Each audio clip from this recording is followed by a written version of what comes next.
Здравствуйте, дорогие участники группы. Я надеюсь, у вас у всех все хорошо. Я передаю вам большой привет из России. Я бы хотела, в свою очередь, сейчас зачитать стихотворение, которое я написала сама. Не на туркменском языке, на туркменском обещаю выйти в прямой эфир, как только подготовлю. Ахмед, ассаламу алейкум, брат Абдулла. Здравствуйте всем. Салам, Абдулла. Я вижу, что нас смотрит сейчас уже 6 человек, это очень хорошо, это значит, что вы активные. Вот. У нас тоже сейчас дождик вот, в России, немножечко пасмурно, но это не должно никак нас печалить, потому что все, что не делается Всевышним, все к лучшему. Я начну. Стихотворение называется «Туркмения моя». Прошу вас не судить меня строго, я по образованию не литератор и не поэт, поэтому я стараюсь писать от души. Вот то, что идет у меня от сердца, то я пытаюсь писать и потом читать это вам, потому что мне очень приятно, когда мои родные земляки меня слушают и тоже пишут свои комментарии. И до того, как я начну читать стих, я бы очень хотела, чтобы все наши участники группы присоединились к этому, можно сказать, флешмобу.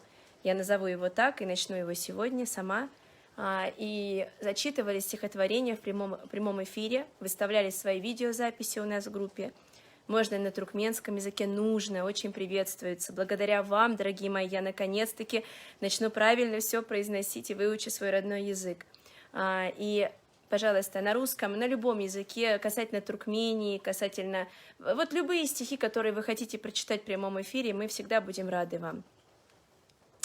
Здравствуйте, Мухаббат. Спасибо большое. Спасибо. Я очень люблю красный цвет, очень люблю Мухаббат. Ассаламу алейкум, сестра. Я начну читать стихотворение. Туркмения моя, мой рай земной, я помню твои улицы, и как мы детворой сердцами чистыми любили край родной. Как наши дедушки учили жизни нас, как не любили мы в саду тот тихий час. Я помню розы алые, и помню алый наш закат, наша пустыня счастья и блаженных врат. Я так скучаю, родина моя, а все твердят, предательница я, а мне ведь было тогда всего лишь 5. Пришлось покинуть родину, и что тогда могла я знать? Я всюду до сих пор ищу своих, ведь кровь же не вода, не утаишь. Не утаишь ты корни и слова, они пусты, есть только правда, и она одна.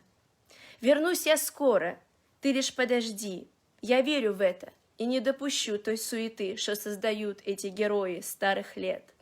Давай, страна, не слушать этот бред. Вы мой народ, туркмены, вот истина одна, и с вами я пойду до самого конца. Спасибо большое за внимание.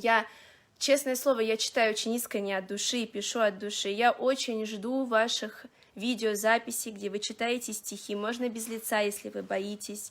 Очень жду ваше творческое начало в нашей группе. И это всегда очень приветствуется. Я лично буду комментировать все, я буду за всем следить, и я буду очень вам благодарна. Спасибо всем, дорогие мои. Берегите себя. Берегите своих близких и родных. И помните, эта жизнь, она ведь не вечна. Надо успеть сделать все, что мы можем. Все то добро, которое вы можете сделать. До свидания, удачи.